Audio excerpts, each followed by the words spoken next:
Kabarang Agam kembali hadir, menyajikan berita terpercaya seputar Kabupaten Agam. Saya Prinsessia, berikut rangkuman berita pilihan Kabarang Agam edisi kali ini. Melangkah ke puncak prestasi, Kabupaten Agam peringati 30 tahun pemindahan ibu kota ke Lubuk Basung. Pemerintah Kabupaten Agam merayakan momen bersejarah, yakni peringatan 30 tahun perpindahan ibu kota dari Bukit Tinggi ke Lubuk Basung. Pemindahan ibu kota ini diperingati setiap tanggal 19 Juli. Peringatan tahun ini ditandai dengan upacara bendera yang diadakan di halaman kantor Bupati Agam pada hari Rabu 19 Juli 2023. Bupati Agam Dr. Haji Andri Warman MM yang juga bertindak sebagai inspektur upacara mengungkapkan bahwa menjadikan Lubuk Basung sebagai ibu kota Kabupaten Agam merupakan proses yang panjang yang memakan waktu hingga 10 tahun untuk mewujudkannya.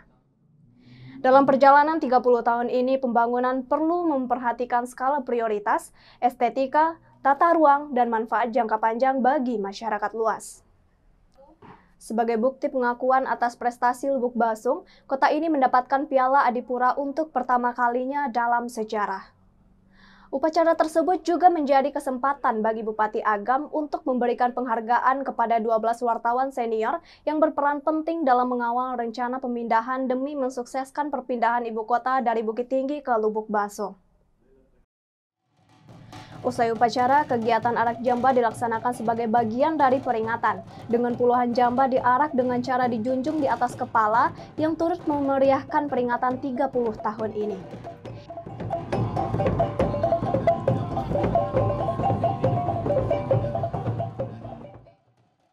Tidak hanya itu, KONI Agam bersama eSport Indonesia ESI Agam menggelar Agam eSport Festival 2023 dengan 3 cabang yang dipertandingkan, yaitu eFootball, Mobile Legends, dan PUBG.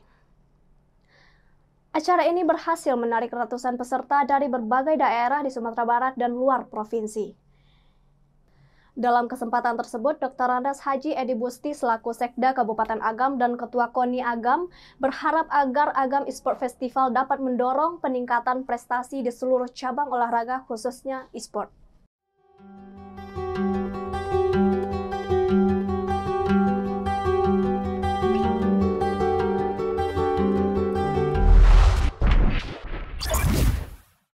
Berita selanjutnya, pasca longsor dan banjir yang terjadi di Tanjung Raya, Kabupaten Agam beberapa waktu lalu, pembersihan material longsor masih berlangsung. Hingga hari Selasa 1 Agustus 2023, proses pembersihan sisa material longsor masih terus berlangsung. Bencana longsor yang melanda wilayah tersebut telah menyebabkan kerugian besar bagi masyarakat dan infrastruktur setempat. Meskipun proses pembersihan dan pemulihan masih terus berlanjut, proses belajar mengajar sudah mulai berjalan kembali. Ruangan sekolah yang terdampak bencana, yaitu SMP Negeri 4 Tanjung Raya, telah dialihkan ke bangunan MDA Dalu-Dalu di Nagari Tanjung Sani. Meskipun akses jalan saat ini sudah normal dan tidak ada lagi masyarakat yang terisolir, kondisi masih belum sepenuhnya pulih.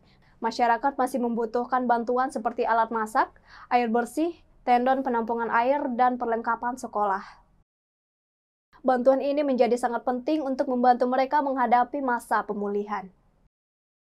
Giat lanjutan Satuan Tugas BPBD Agam bersama dengan BPBD Provinsi Sumatera Barat dan Satpol PP Agam telah melakukan dropping air bersih untuk masyarakat yang terdampak bencana di Jorong Pantas. Upaya ini diharapkan dapat membantu memenuhi kebutuhan masyarakat yang terkena dampak bencana. Berita selanjutnya, kali ini kami membawa berita mengenai upaya perusahaan daerah air minum Tirta Antokan dalam pengembangan bisnis air minum dalam kemasan yang menarik perhatian banyak pihak. Pada hari Rabu 19 Juli lalu, Bupati Agam Dr. Haji Andri Warman MM secara resmi menandai dimulainya pembangunan gedung AMDK dengan melakukan peletakan batu pertama. Langkah ini menandai komitmen PDAM Tirta Antokan dalam menjalankan proyek tersebut. AMDK ini diproyeksikan akan selesai dalam waktu 6 bulan mendatang dan dibangun dengan anggaran sebesar 3,1 miliar rupiah. Dana untuk proyek ini bersumber dari dana alokasi umum yang menunjukkan dukungan pemerintah Kabupaten Agam dalam pengembangan infrastruktur yang berdampak positif bagi masyarakat. Bupati Agam dalam kesempatan tersebut menekankan pentingnya pemanfaatan potensi yang ada untuk memajukan daerah dan meningkatkan pendapatan asli daerah. Melalui proyek AMDK ini diharapkan ekonomi masyarakat dapat ikut berkembang dan berdampak pada peningkatan PAD. Tidak hanya itu, kehadiran AMDK ini juga diharapkan dapat menciptakan banyak lapangan kerja bagi warga di wilayah tersebut. Hal ini akan memberikan kesempatan bagi anak negari untuk berpartisipasi dalam pengembangan dan pemanfaatan sumber daya alam yang ada di daerah mereka. Dalam pernyataannya, Bupati Agam mengungkapkan harapannya bahwa AMDK ini akan menjadi pendorong pertumbuhan ekonomi lokal dan kesejahteraan masyarakat secara keseluruhan. Berita selanjutnya, Kabupaten Agam kembali masuk sebagai nominasi pada penghargaan bergengsi Anugerah Pesona Indonesia API Award tahun 2023 dalam 2 kategori nominasi. Nominasi pertama adalah Cagar Alam Batang Palupuh yang dikenal sebagai Kampung Rafflesia.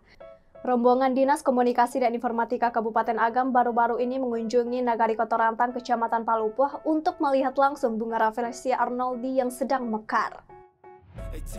Perjalanan mengunjungi bunga Rafflesia ini memakan waktu sekitar 3,5 jam perjalanan pulang pergi.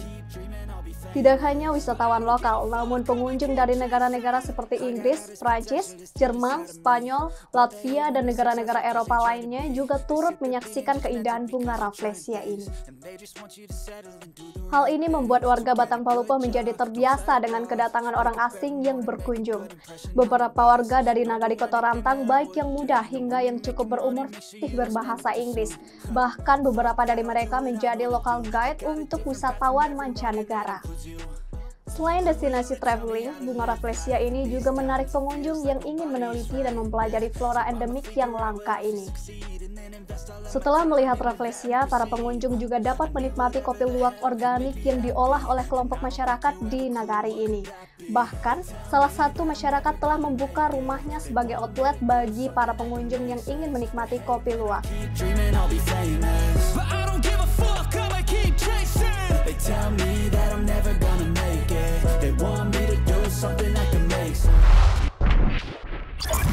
Nominasi kedua yang masuk penghargaan API Award adalah penjahit patah Panampong dalam kategori destinasi belanja. Sulaman khas dari Nagari Panampong, Kecamatan Ampe Angke kini menjadi perbincangan di kalangan pelaku usaha sulaman. Produk sulaman ini memiliki keunikan tersendiri karena menggunakan jarum jahit yang sudah dipatahkan atau ditumpulkan pada bagian ujungnya. Banyak masyarakat di Nagari Panampong kini mengerjakan sulaman ini di rumah-rumah mereka. Sulaman penjahit patah ini bahkan mendapatkan bantuan dari Kementerian Desa dan telah menarik minat pasar di Malaysia. Sulaman ini juga dikenal sebagai eduwisata Nagari Panampong karena menyediakan pelatihan sulaman untuk pemula, lanjutan, dan profesional. Beberapa jenis sulaman yang tersedia diantaranya sulaman Kapalo Samek, Sulam Bayang, Tarawang, dan Suji Caya. Produk sulam ini mencakup baju kebaya, baju bordir, baju sulam, rajutan, sandal, hingga mukena dan jilbab. Mari kita dukung Kabupaten Agam dalam ajang API Award tahun 2023 dengan memberikan voting pada situs resmi API Award. Karena ini adalah kesempatan bagi kita semua untuk bersama-sama mempromosikan dan mengapresiasi destinasi unik dan produk-produk khas di Kabupaten Agam. Terima kasih telah menyaksikan Kabarang Agam, saluran YouTube terpercaya seputar Kabupaten Agam. Untuk berita selengkapnya dapat disaksikan melalui channel YouTube Diskominfo Agam. Saya Prinsessia beserta kru yang bertugas. Sampai jumpa di edisi berikutnya.